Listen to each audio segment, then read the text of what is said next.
Welcome, everybody, to Straight Shoot, a wrestling podcast. I'm one of your hosts, Santi, alongside other co-host, Steve. How you doing? Not too bad, buddy. How was your week? It was good. We got some good wrestling stuff in the docket. We watched the Elimination Chamber with everybody over on TikTok. By the way, TikTok at Straight Shoot is now over 200,000 strong, folks. In the YouTube channel, over 1,000 people. 1,000 of you mother Canuckers have made it over to the TikTok. That is a phrase from one of the greatest promos of all time, Hollywood Rock, back in 2003. I digress, Steve. How you feeling about all this? A little overwhelmed, man. Amazing to see the YouTube blow up kind of this week with the announcement of the giveaway. And again, guys, reminder, we are giving away one of these beautiful vintage, I will say, US replica titles with the Straight Shoot plaque on it. So thank you guys for coming over and supporting the channel. Just remember, if you follow us all the way up to WrestleMania, your name's going to get added into that draw. And then the Straight Shoot TikTok just keeps climbing. And I mean climbing. 206,100 and some odd people following us right now for ridiculous wrestling content, and we love you for it. We had a TikTok where we had Slim Jim comment.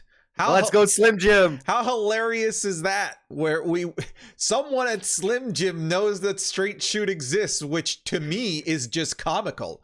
So, hey, you know what? I'll snap into a Slim Jim. If you want to send me some Slim Jim, send them over. Some Straight Shoot Brandon Slim Jims, I'm all in. Anyway, folks, as much as we're just talking nonsense at the end of the day, we are a professional wrestling podcast, and today we've got a juicy episode for you where we're going to be reviewing the most recent episode of Elimination Chamber, hailing from the Kingdom of Saudi Arabia. We're going to be talking some miscellaneous wrestling news, including the new contract of AJ Styles, etc., etc. But let's get started with the main topic of the show, which is our Elimination Chamber 2022 review. Steve, here's what I had in mind. Yep. In my head, I had us going match by match, similarly to what we did with the Royal Rumble, and giving insights that way. Do we want to start there, or do we want to start at the main event and just kind of break the piñata right off the bat? What do you think? Let's just start with the main event. That's going to take up the most time, and I really think it's going to be the most interesting part of the entire show, really. Absolutely. So, just to break it down for people, the main event of the Elimination Chamber 2022 was for the WWE Championship. We had Brock Lesnar defeating Bobby Lashley, who was the champion, defeating AJ Styles, Austin Theory, Riddle, as well as Seth freaking Rollins. Now, I'd love to say that, you know, oh, what a swerve. It was not, I don't think. I think we sort of saw the writing on the wall. I was one of the few deniers, you know, that truly believed that they were going to keep the title on Bobby Lashley heading into WrestleMania, but they didn't. They decided to do the thing that WWE is known for, which is predictability with its booking, and decided to put the title on Brock Lesnar.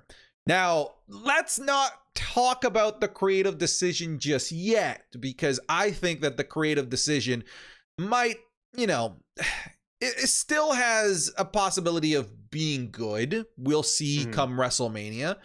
But let's talk about the match. What are your initial impressions of this main event?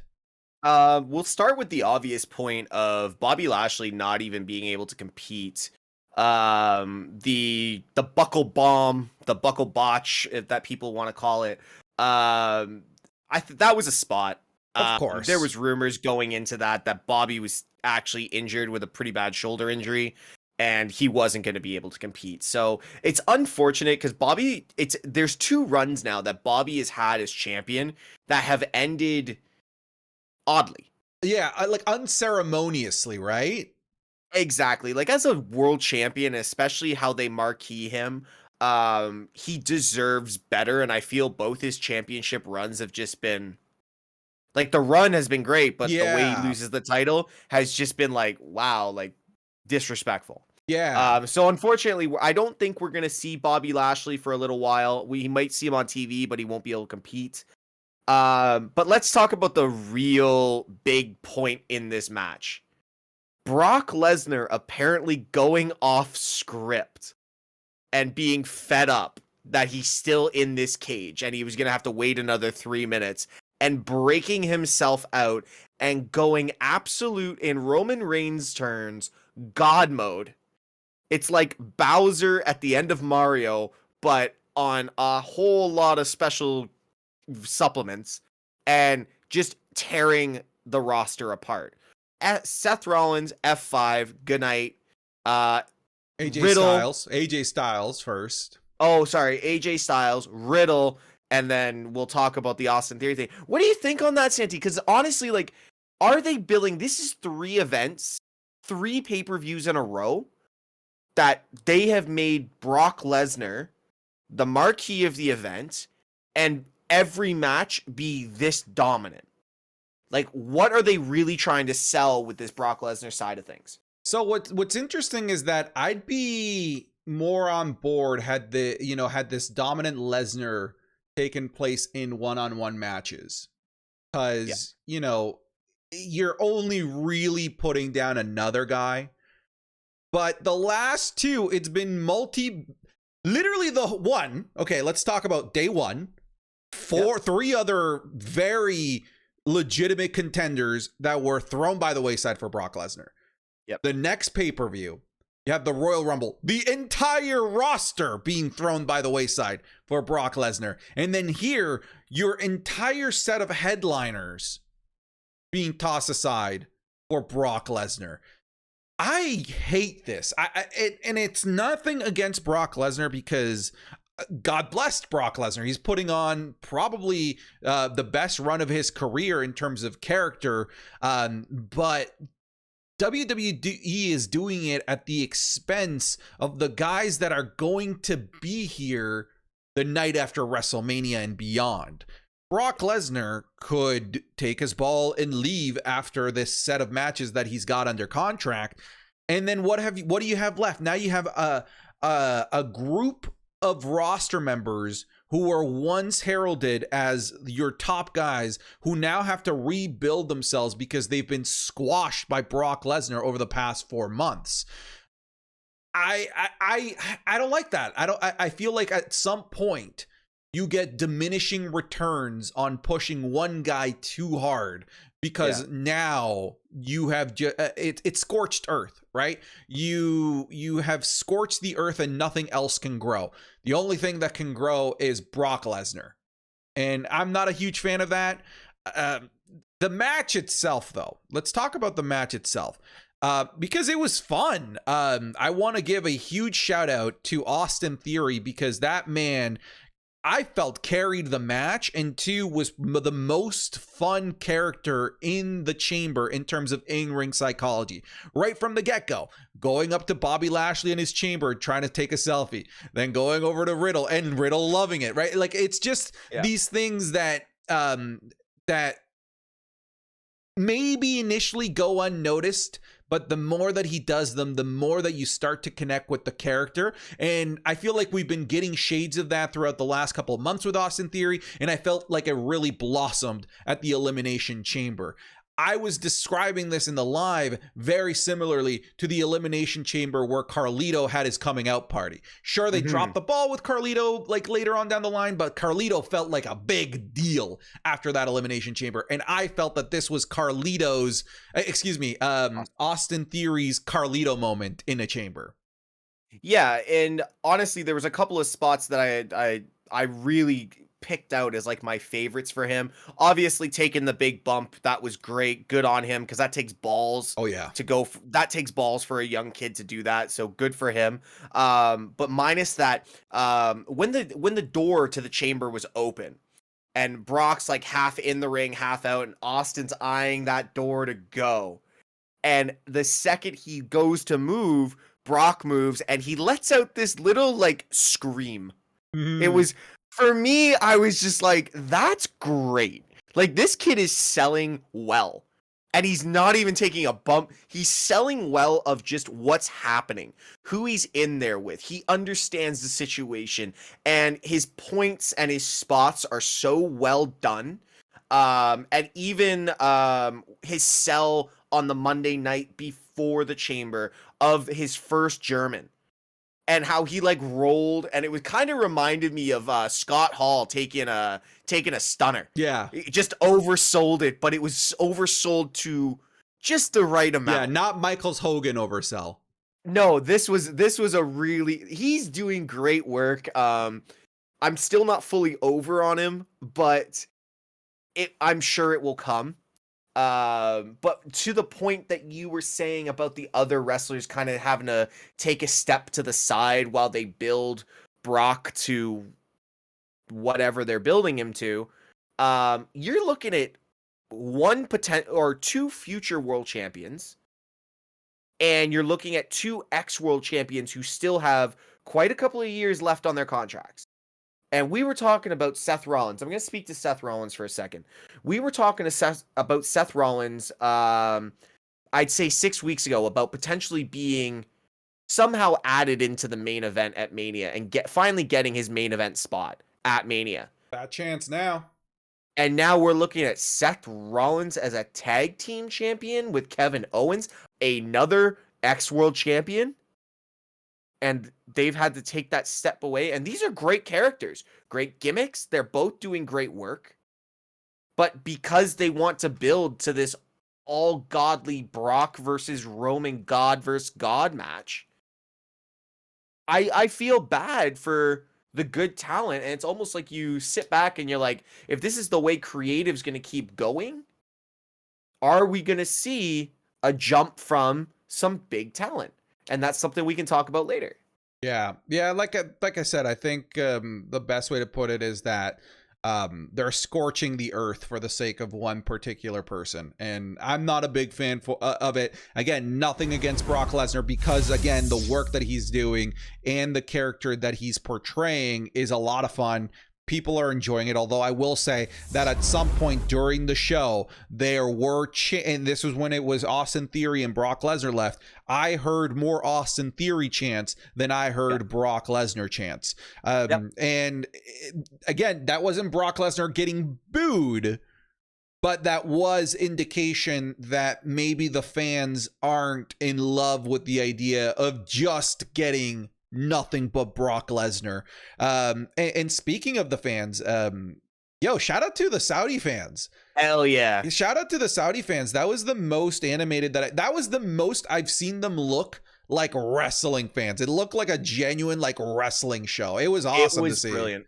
It was so good. And I think that was the first thing we mentioned when the show kicked off. We saw the crowd and everyone's got their t-shirts. They got their titles. I saw signs. I'm like, this is Saudi Arabia? Let's go. Like, because the first couple of shows had I don't know what that outfit is called, but they had like the more traditional head to toe white gown, and everyone sort of looked like royalty at the front row. And I even want to I might be misremembering, but it looked like they were at tables, like dinner tables. They were. I was just about to say they were at tables. They had service there. Yeah, and like that doesn't like cool, but like that doesn't, look cool on television. That's not what you want to see, because the audience is a huge component of the show. Mm-hmm. And this time, like, they delivered. They let the people at the front row be rowdy, be loud, have personality with their own t-shirts and their signs and all that. I loved it. It was great. I again, shout out to the Saudi fans, and I'll shout out to the Saudi fans that were in the TikTok live and in the stadium watching us while at that was so cool. That made me pop. That was awesome. Awesome. All right, so let's move on from this match. I mean, it sounds like I think we're kind of on the same boat. It was predictable. I wished it wasn't. Again, I was somebody that was really adamant to keep the title on Bobby. If he's injured, nothing you can do about that. But, you'd kind of wish that you wouldn't go for the lowest common denominator there, which was obviously Brock Lesnar. I really think WWE, with their booking right now, they are just doing safe booking. Yeah. They're not sure what they have with other wrestlers right now.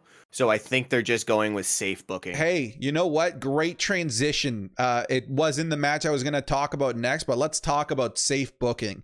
Bianca Belair defeating Alexa Bliss, Doudrop, Liv Morgan, Nikki ASH, and Rhea Ripley. Talk about safe, lame, predictable booking. I'm gonna jump on this one quick. Okay. So the aftermath, the fallout, and of what we'll call the IWC, the Internet Wrestling community. I have been keeping up with this since the Chamber, and there is such a split because of this. You know myself, I am not a big fan of Bianca's character. She is a future Women's World Champion, first ballot Hall of Famer, bar none. Yeah. I just feel she's that got a great career ahead of her. Exactly. But right now, yes, we're trying to build new talent. She is that new talent, but am I wrong that she needs character development? And no, I don't think you are. I don't think you are. I just feel I don't dislike Bianca. I dislike the happy-go-lucky, yes, you're a face, you're a baby face, but the happy-go-lucky, swinging your hair around, the dancing, you remind me of Naomi, and she never really got over as a women's champion. You remind me of Natalya as well. Her character development has never really changed. They tried to make her heel. It's just that's not working for me. So for the internet wrestling community that is going off saying that people are so against Bianca Belair, I think it's just more of it's a character thing. Yeah. People realize that this girl has talent, but it's just bad character. And something needs to change there. But I digress. The match itself, yes, safe booking. They were never going to put Nikki ASH in a title run. I think she lasted like 7 minutes, maybe less than that. I really did like the little teaser spot of a potential rivalry with Rhea and Alexa. Yeah. That was brilliant. And you got to see a lot of good character work in this match. I love the little section of having the swing for Alexa. Yes, okay. Not a lot of people are over on Alexa's character. I am. She had a good. Apparently, the finish got changed at the end of this match. It was supposed to be something different, but they changed it apparently last minute. But yes, safe booking. We are once again, for the 150,000th time, getting Bianca Belair versus Becky Lynch for the championship at Mania. Let me tell you how to not book a face to get over in an event like the Elimination Chamber. The way you don't book a face is by having them win the right to come in last and then win from that last position. So now you have somebody who won because they were privileged in their position and they were the least tired in theory, right? Yeah. That's heel stuff. That's what you do for the heel. That's not what you do for the face. Thank you. You know, like that's not what you do for the face. That is tried and true to 1999, like 1990s, 2000, 2010s. That is how WWE has booked the heel. The heel always comes in with the underhanded advantage in some way, shape, or form. It's weird that you want me to root for the person who had all of the unfair advantages in the match. Exactly. It's so weird. Here's my thing. Does this make her look strong, or does it make her look weak as a babyface? I think it makes you look weak as a babyface. I think that's undeniable. Like, man, they literally did it perfectly a few years ago with Kofi Kingston, with all, the trials and tribulations that he had to go through. In fact, not at all a skin color thing, but definitely a character thing. Very similar dichotomies between Bianca Belair and Kofi Kingston. It's happy-go-lucky, the dance, right? The always cheery with the fans. But they made it work for Kofi. They got me behind the character because he had to go through the trials and tribulations that a face is supposed to go through. Yeah. Bianca was handed the win on a silver platter, and that is heel stuff. That is heel work. It's weird. Absolutely. It's just weird. Absolutely. The match itself was a lot of fun. I enjoyed it. I really enjoyed it. The match was really good. It's just really weird booking that they've always done right, and now all of a sudden they're doing it backwards, and again, I'm a smarter wrestling fan, so I'm seeing through it. But, if I'm a kid, I want to root for the person that's like working the hardest. And in theory, she worked the least in this match. Yeah, 100%. And even her eliminations. Look who she eliminated. She eliminated Rhea, which, okay, arguably the strongest next to Bianca. So that gave her a little bit of insight of being more dominant. But then you've got Alexa, returning Alexa. And returning Alexa with this whole new weird persona again. And you just let her, yes, okay, they have this nice little back and forth, but hold on. Got pause. No, all good. 24th of September 2021. Was that your Alexa going off? She was rambling off about a movie. She was just going and going and going. I was I'm just like, keeping that in. So for No, people, yeah, that's hilarious, dude. For people who aren't connecting the dots, Steve had to step away because he said the name Alexa and his Alexa house pod thing started talking. All right, so maybe let's move away from Alexa so that your Alexa home. No, pod. I unplugged it. I want to finish my point. All right, finish your point. It. Finish your So point. my point being is returning Alexa with this whole vignette of 6 weeks that she did for therapy to change her character. And she comes in, she has a good back and forth, but still, I still feel she got squashed. Like, Yeah. I don't, there was no show of strength, no power. She wasn't able to get really any movement except for, did she land the, not the Canadian Destroyer, what's it called? Oh, the Panama Sunrise, yes. Yeah, she landed the Panama Sunrise. Okay, Panama Sunrise for Alexa right now is technically one of her sub finishers. So, and it was a quick kick out. So it's just, yeah, it's too much power. It booked like a heel, but a baby face. Just It was weird. Like the match itself was a lot of fun. I love that Liv got a lot of action in the match. Personally, I feel like it would have been the better decision to have somebody like Liv Morgan win, but again, WWE going with their safe booking. It's just weird booking though. Like it's safe, but like why not have Bianca come in, be the first person whose pod is selected, or maybe have her start the match or second last.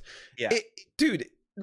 Anytime that there's been an elimination chamber where there's been some sort of stipulation prior to the chamber as to who gets to come in last, it's always a heel. It's always a heel. Always a heel.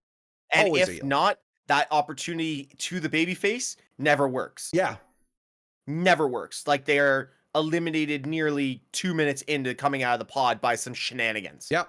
Absolutely. But, yeah. Again, maybe we should just call this video safe booking. Anyways, yeah, it's very, very safe booking. So let's move on to the match that I was actually going to go on to second, which was Roman Reigns versus Goldberg for the WWE Universal Championship. And I'm going to start it off by saying Goldberg didn't kill Roman, so this is a win in my book. And I'll continue it by saying that was one of the more fun recent Goldberg matches I've seen in a while. They worked to his limitations. I said to you, he looked in better shape than he did against Taker in Saudi Arabia. He worked well. Roman didn't even land a spear. Yeah. Let's talk about that. Roman didn't land a spear. Goldberg landed, what, 3? I think so, yeah. 3? It's not 2 or 3. You know what? I think the match went under 10 minutes. It was a short match. Lots of fun. And let's talk about the big one. Goldberg's first technical submission. Yeah. He has never in his career been submitted. So that's huge to give to Roman. I'm like, honestly, like that's just showing what levels they're giving Roman.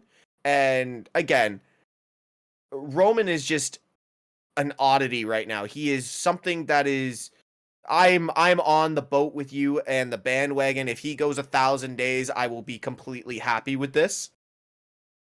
But this match, Paul Heyman in Roman's corner, no Usos. They did make an appearance at the start, but it was just the entrance. So this was a straight up, and Roman beat him straight up. and I enjoyed it. I will say, for me, one of the matches of the night, and it was like, what, 8-10 minutes? It was great. Yeah. Talk talk about using what you have and using it efficiently. You don't need Goldberg to put on a 20-minute show. No. You don't need Goldberg landing the jackhammer. I think he should retire that move. Frankly, I think his spear is far more pop-inducing than the jackhammer anyway, and it's infinitely more safe for both competitors. I like the idea that, he kept trying to hit the jackhammer and it failing, and ultimately you can make the story that he lost because he wasn't able to put away Roman with his signature jackhammer. But yeah, for what it was, what we were given, I love the saying 2 + 2 = 4. That's what we got. We didn't need anything fancy. We didn't need any outside interference. I think it's shocking, but a great shocking, that we had Roman Reigns win the way that he did, because it made the match far more memorable. Because had it not been for that finish, it would have been a match that we probably would have glossed over fairly quickly. 100%. But the finish made, in terms of character work, great. And here's the thing. In terms of, you can say Goldberg is buried, but who cares? He's a part-timer. It's not a big deal. In WWE, if you're gone for 6 months and come back, nothing before that matters. No. So you can bury someone like Goldberg and not hurt Goldberg and put over Roman Reigns. But when you're burying Seth Rollins, Bobby Lashley, AJ Styles, Austin Theory, and Riddle, that's a problem. That is a big problem. That's a problem. So if we're going to do, again, and let's use it in quotations. If you're going to bury someone, this is the way to do it. This is the way to do it. This was smart booking by WWE. Yes. Keeps Roman strong. Goldberg was on. Anyone who is an intelligent and knows the back end, kind of like we review and more, we focus on the back end stuff a lot more. We knew this was Goldberg's last match on his contract. Yeah. There was no reason for a 20-minute match. Let him go out in what was a blaze of glory. And I really think for him giving Roman the opportunity to submit him, that's a huge show of respect. And at the end of the day, like you said, if Goldberg wants to sign for 4 more matches, when he comes back in October, nobody's even going to think about the chamber. No, not at all. Not at all. So, yeah, I mean, thumbs up for me in this match. Let's move on here. You know what? Let's get this one out of the way. I don't know what the hell happened here. I wasn't able to find any reports on the Usos versus the Viking Raiders for the tag team championships, the SmackDown tag team championships. I don't know if they ran out of time for the show, but essentially the Viking Raiders were attacked during their entrance. And were made to believe that these 300-pound dudes were completely knocked out by 290-pound guys, and they weren't able to continue. I mean, that in itself is a bit unbelievable, but I actually think that this is probably the best booking that they could have done, because I think the match would have been boring. But at the very least with this, like, I'm talking about it, Bloodline looks strong. Viking Raiders weren't going anywhere anyway. Nobody here believed that the Viking Raiders were going to win. No. So why not do this? I tried to think of a bunch of different scenarios. I went with the Usos' legal troubles in their personal life and not being able to get work permits or something. I was just trying to go off the cuff and find something. I couldn't find anything online on why the booking was done this way. But at the end of the day, I think for the Bloodline, like you just said, this was the most intelligent booking next to the Roman match. Yeah. And if WWE's going to book like this just to keep the titles on these guys, I'm all for it. Who's really over on the Viking Raiders? Like, nobody. Here's my question, though, and I guess this is more, a rhetorical question. I'm not really expecting an answer here, but why fly out the Viking Raiders for this? This was like a 13-hour flight for them to just do this. I mean, I like the booking. It's just, it's a little weird that you're doing this on the other half of the world Like just the expenses just yeah, to fly them out first class, put them up in a hotel, pay them for the night, and you're gonna get a no contest with like a minor bump, and then you gotta fly them home. Yeah. What a way to waste 70 grand on two guys. Yeah. Let's move on from that. I just wanted to point that out. I'm like, that's weird. Like, why? Okay. I want to talk about this one next. The match that probably would have been the least talked about match of the entire night ended up becoming arguably the most talked about match, and that is Drew McIntyre versus Madcap Moss. Who cares about the win? McIntyre won. I'm spoiling it for you. What we want to talk about is that nasty, disgusting neck crunch from Drew McIntyre on Madcap Moss, which, by the way, not Drew's fault at all, 100% Madcap's fault. Yeah. But how nasty was that? I've never felt so sick watching a botch. Yeah. And I've seen a lot of them. Like I remember Sid Vicious coming off that second rope and snapping his leg. That was nasty. This, I thought he was dead. Yeah. I truly thought. And then, when was the last time you saw a botch that bad and WWE decides to replay it?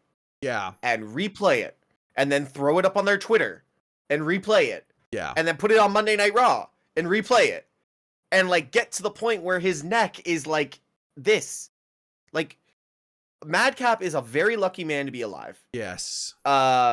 He's lucky that he was able to get up just from that, and he's got balls of steel, and I give him credit for finishing that match the way he did. Wow, Madcap, learn how to take a bump, but well done, bro. Yeah, because like, let's also like not ignore the fact that in that match, he took a super vertical suplex off the top rope as well, and his eyes were glossed. He was not there. If you go look at the replay, there's an instant reaction from Baron Corbin, and I can see it in his eyes. He's thinking that man just is paralyzed. Yep. He's paralyzed. It really was a nasty botch. And we talked about this during the TikTok live. I hate the repetition of injuries. I think that there's very like that was a legitimate like painful injury. I think it's a little tasteless to continue to replay that and push it all over social medias. I mean, who knows? Maybe after the fact, Madcap is loving it. Like, yeah, this is getting me notoriety. Sure, whatever. So maybe not. Let's not so much talk about the Twitter after the fact, but like during the show when they don't yet know whether or not Madcap has a serious injury and they're continuing to replay it. I don't like that. I don't like watching repetition of injuries in football. The NBA will never replay an injury. They'll never replay an injury. NASCAR, okay, replay the crashes. You know, that's part of the experience. But this, I didn't need to see it more than once. It was nasty. Yeah, and you don't even have to worry. Like, okay, he got up, he was walking. Reminder, Austin broke his neck in the ring and got up and walked out. So, yes, okay, he might not have had a broken neck, but concussion protocol. Let's talk. They talked about concussion protocol with Bobby Lashley. Yeah. My concern is concussion on that one. That is a bad bump. That's only about 2 inches of padding, and then you're on wood. Yeah. And that's a 250 some odd pound man coming straight down on his neck. That man's concussed. I don't care what they say. And it was in bad taste by WWE to replay that nearly instantly. I don't even think they did. The Enzo Amore concussion when he got knocked out, they replayed it once. Then they realized how bad it was and they panned to the crowd. Yeah. And Madcap just gets up and, yeah, okay. I remember the referee going over and being like checking on him, and they did some little side bit with Baron and Drew to give make Madcap time. But still, like, credit to Madcap, but bro, yeah, dude, flatten yourself out next time. Yeah. So yeah, for those that like understand wrestling bumps, there's certain the majority of moves you actually tuck your neck in, but there's certain moves, especially the ones that you land on your face. Think the Styles Clash Yes. The Styles Clash is a move where you bring your chin up. This was a situation where he needed to bring his chin up, and probably instinct, he tucked his chin instead. If you look at people who've taken the Styles Clash wrong, it's a lot of the time it's very inexperienced people. The one that was almost killed by the Styles Clash was the Chinless Wonder. What is his name? Why can't I'm only remembering him as No Chin Music? James Ellsworth. Yeah, James Ellsworth. Yeah. Completely lacking the experience to understand to move your chin up instead of tucking it in. And AJ saved his life on that one. He was able to put his leg out and not even get it full. So again, these are things that once you've been in the wrestling world as a fan for a really long time and been part of the IWC, you start to understand those things. Although it is kind of funny, at the end of the day, we are just those guys on a couch eating Cheetos, having a beer, being like, "You suck." And meanwhile, this is a professional athlete in the peak of shape. Yeah, we're criticizing the way that he's doing things. Anyways, I just thought that's funny. Let's move on. Next match. Let's talk. I thought this was weird too. Becky Lynch versus Lita for the Raw Women's Championship, with Becky Lynch defending against Lita, defeating. All right, give me 1 sec before we go there. We're just gonna squash the Naomi Ronda Rousey. We're not even gonna talk about that. It was garbage. Right?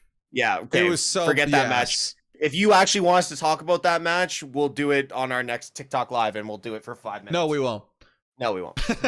Yes, Becky Lynch, Lita.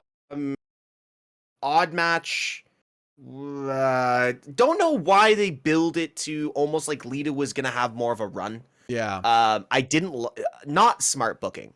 Let me recap the weird ending. I already pointed this out during the TikTok live. So let me set the stage for you. In the final sequence, Lita hits the twist of fate, one of her finishers, climbs up to the top rope immediately after, no gap in time.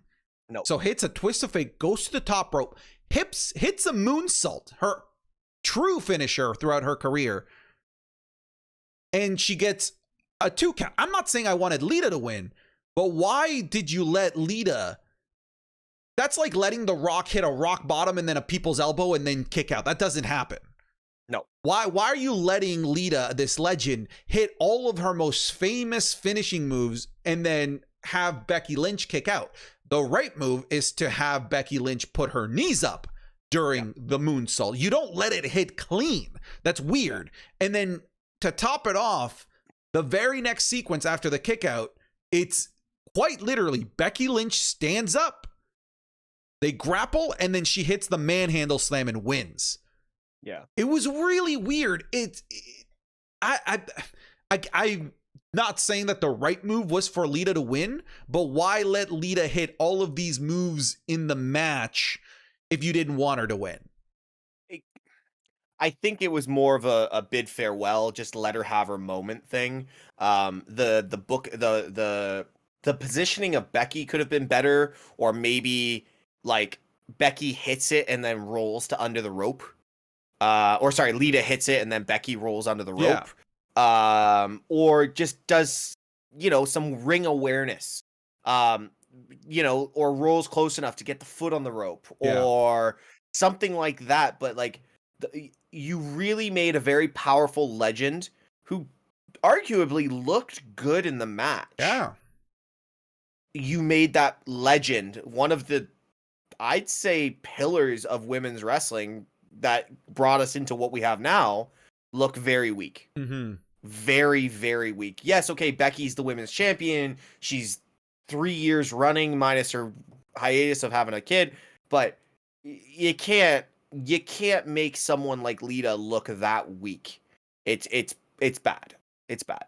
Yeah, I mean, imagine if Stone Cold comes back, hits 2 stunners, and doesn't win. Like that. That's weird. That's weird. Yeah. Yeah. But the right move is Becky to win. It's just the in-match sequence, the choreography of the final sequence to me was weird. Is what it was weird, and it was poor. It made Lita look very weak, and I'm just glad they they gave her last minute and a half after Becky walked out and gave her like swan song. They played her which music. was great. But that was it. Bad writing on that one. All right. So the only reason I'm bringing up this match is because it's a beautiful segue to what I want to talk about. Is we had Rey Mysterio defeat The Miz via pinfall in a singles match, which led to a segment on Raw, which brought about the debut of the greatest boxer of all time, Logan Paul, who is now The Miz's partner for a match at WrestleMania between Rey Mysterio, Dominic Mysterio, and The Miz and Logan Paul. And I couldn't be happier. You are going to get trolled in the comments for this. Oh man, I'll take the Jerry the King Lawler approach here, and I will root for the person that cannot be rooted for. I am all in on having some Logan Paul in WWE. What is it that draws you to him, man? Like I don't understand. I don't know. I like the guy. I like the Paul brothers. I think that they are such natural fits in the world of professional wrestling in terms of their douchey personality. They're perfect heels, and I'm all for it. We need Jake Paul in WWE next. That is what we need. No. Yes. God, no. Yes, Steve. And we will all be better if we are graced by the entire Paul family in the squared circle. Give us the Paul family. Next thing you're going to tell me is you want Shane McMahon in the main event of WrestleMania. Hey, look who's talking. You're the guy who popped for Shane McMahon at the Rumble, all right? So don't put that on me. Don't put that on me because you're embarrassed for it. But yeah, I mostly wanted to segue into a celebrity conversation for WrestleMania. So now we've got Logan Paul confirmed. Everything is pointing towards us having Johnny Knoxville versus Sami Zayn, and maybe even potentially some more Bad Bunny, which you know I'm all about. I'm okay with more Bad Bunny. I'm all about. Is that too much celebrity ring involvement for a Dallas. WrestleMania? This is Dallas. This is not LA. Yeah. If this was next year, I'm all for 5-10 celebrities. I'm okay with a celebrity in each match. I don't care. Or at least as a valet or a special guest ring announcer or whatever. But this is Dallas. The only people that we want to see as a special guest is Stone Cold Steve Austin, The Undertaker, Dallas and maybe Cowboys. a little bit Dallas Cowboys. Maybe Dallas Cowboys. Sure. The cheerleaders. Yeah, exactly. We don't need Logan Paul. We don't need Jake Paul. Bad Bunny. Okay, I want to see Bad Bunny in another match. No, Bad Bunny. I want to see in another match because I thought he did a phenomenal. Yeah, he's earned job. his spot. Earned his spot. Johnny Knoxville. I don't care. Yeah, he's old. Yes, he can take a bump. Okay, great. Sami Zayn is not going to lose the Intercontinental title to Johnny Knoxville. Like, come on. Are you confident in that? Yes. Steve, I'm going to ask you one more time, based on the track record of WWE, are you really confident that WWE isn't willing to put the IC title on Johnny Knoxville? Be honest with yourself. You really think that they're not willing? Yeah, I don't. Personally, I don't even think Johnny Knoxville makes it to the match and they have a special guest, like a special replacement as a wrestler come out and fight for him. That's how I see the booking happening. Yeah, I mean, I'm kind of with you. I think that this is too. Again, we don't know if Bad Bunny's at WrestleMania, and we do have 2 nights of this. But this is a lot.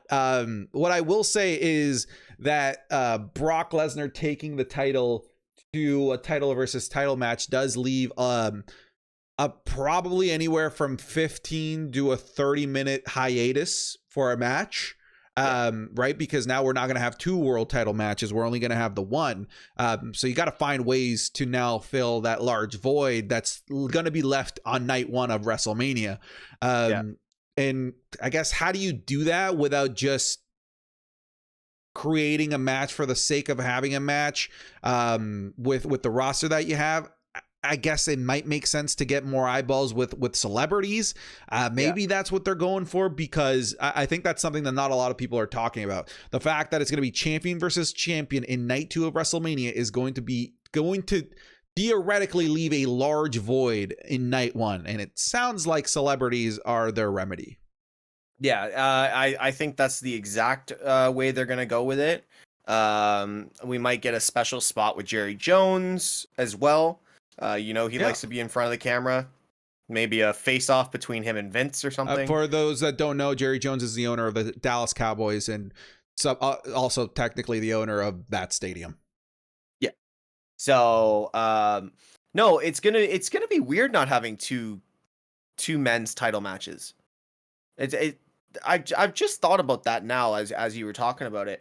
Having the title versus title, and I can't wait to see what happens and if they're gonna do it like Roman 2 belts or Brock 2 belts like they did with Becky, or if they do something else. And that's been a huge conversation on online as well over the past week, is do they unify and make the world champion a worker for both shows? I mean, money wise, it makes sense because you've got the two big rivaling networks wanting the biggest draw. So I guess what's the best solution? Make the biggest draw available for both USA / NBC and Fox, and give them one title and have them work both shows. That makes sense. Maybe make the mid-card titles relevant again. I don't know. At this point, I feel like they've tarnished them so much that I don't know how you can bring them back to relevance. But hey, John Cena made the US title relevant for a while. So anything is possible. Anything really is possible. Let's transition here. I kind of originally wanted to transition the conversation to AJ Styles, but before we do that, let's talk Edge, because he had that promo where excellent promo, by the way. Brilliant. Where we are being set up for what is sounding like potentially Edge's swan song, just kind of based on the language that he was using, but maybe not even that. But they're setting up a match that in our eyes and in Edge's eyes and in Edge's words is potentially the show stealer. So with it being the show stealer, Steve, I'm going to propose two scenarios for you. And let me know which one you'd want more. We can get Edge versus the phenomenal one, AJ Styles, or Edge versus the Nightmare Cody Rhodes. Which both were referenced in that promo, which, again, let's go back to the wording, and I don't think Edge wrote that whole thing, but damn, was that well done. That was well done. I caught him both as he was speaking, and I'm like, okay. And even the little glimmer in his eye when he said phenomenal, he kind of just looked up and like raised his eyebrows. I'd be happy with both. AJ, I think it's going to be more AJ. Cody Rhodes would be amazing. Cody Rhodes, Edge, two legends of the business. AJ, not taking anything away from AJ, legend of the business, but none of them really have a path at Mania right now. But I think I want Edge, AJ. They work well. They both are solid workers, with a legacy with both of them. They both have such a history in the business. I'm okay with, I want Edge, AJ. It gets me excited like Edge Orton did for the closed door in the street fight when we had no fans. Yes, please give me Edge, AJ with 80 to 90,000 people. Now, apparently WWE thinks the same, because they just gave AJ Styles a fat stack of money. $3 million a year for, I believe, the next 4 years. It has to be AJ. You don't give someone the bag and not expect them to work for the bag in a marquee match at a WrestleMania. Frankly, Steve, the way that the booking for the women is going these days, I think if it is AJ Styles versus Edge, that should main event night 1 of WrestleMania. That is a banner match, right? And that is a match that doesn't need a title for people to get invested. Nope. Ideally, I would like a women's match to close out night 1, but like I am not sold or invested in Charlotte versus Ronda Rousey. I became divested. Is that even a word? Less invested after Less their invested, uninvested. after the Elimination Chamber match, and Bianca Belair and Becky Lynch doesn't do it for me either, because we've seen that before. But I've never seen AJ Styles versus Edge, and I might never see it again. That has to be the only way that match goes on. It's last match okay. First off, we know one of the women's titles is going to be defended first match opening the card on night 2. That's because the marquee for the whole thing is Roman Brock. Yeah, that's night 2 main event. That's the only thing that's locked for sure. There's no way they're gonna do both women's titles on night 1. Mm-hmm. So I'm gonna say Becky Bianca goes on first, night 2. And then with Ronda Charlotte, personally, put them on first. Get it over and done with. Give me Edge and AJ in a street fight for career. Yeah. Like, put Edge's career on the line or something. Man, I want to give WWE creative the benefit of the doubt, but it's so hard to. They have to recognize that if they put Charlotte and Ronda Rousey in a main event spot in front of 90,000 people, that it's going to get booed, right? Yeah, 100%. The fans are not connecting with either. No. Everyone, I don't want to say not connecting with Charlotte. I think people are a little bit Charlotte tired. Yes. But she's not. Yeah, but they're not connecting with Ronda at all. No, like she got her nice little cute pop at the Rumble, which was like half a pop. And now she's back to her horrible who wants a souvenir when she puts her armbar. Yeah. Like, seriously? It didn't work the first time you said it. Stop saying it. Like, oh, man.